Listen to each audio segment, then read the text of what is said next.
Let's be clear.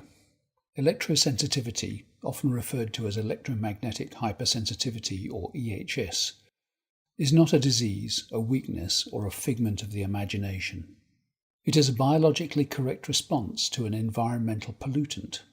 In one sense, those with EHS are fortunate because they are aware of how microwave technology is affecting them, and the rest of us are fortunate to have them around. They are the lamplighters, the canaries in the coal mine, who alert us to the dangers and absolute folly of pervasive microwave radiation in our environment. Whether or not you think you are being affected, whether or not you feel the effects, you are being affected. Of course you are. Do you honestly think that radiation that passes through concrete buildings to get to your phone does not also pass through you? Are you aware that your heart and all your cells run on tiny electrical impulses that can be affected by tiny amounts of man-made electromagnetic radiation? Are you aware that this radiation messes with your blood cells and your all-important blood-brain barrier? Are you aware that it can exacerbate and even initiate all kinds of health issues that you may not have associated with microwave radiation? Those with electrosensitivity can physically feel this radiation, as plainly as you feel the heat from an open fire. They don't need to prove the science, as the perpetrators and promoters of this technology would have them do. There is no point in engaging in such discourse.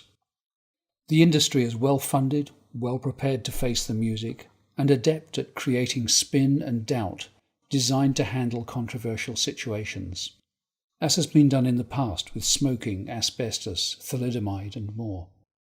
And anyway, their arguments are a cynical cover-up of what they have always known, that this technology is dangerous to human health.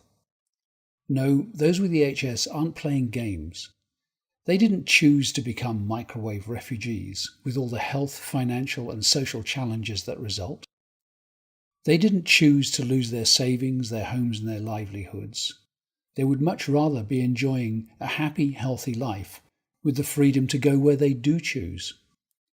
But their bodies cannot lie.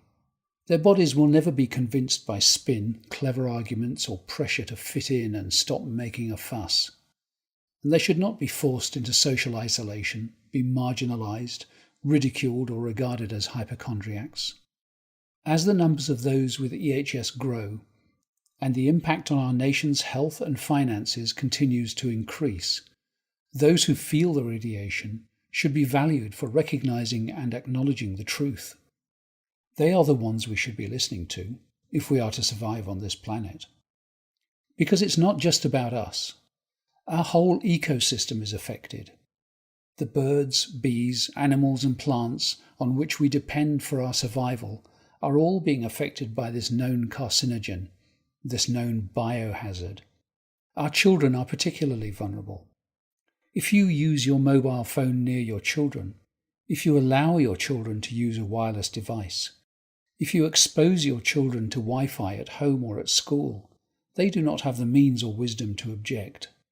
But when they reach adulthood and are unable to conceive, they might have something to say about it. They will hold you responsible for knowingly exposing them to harm.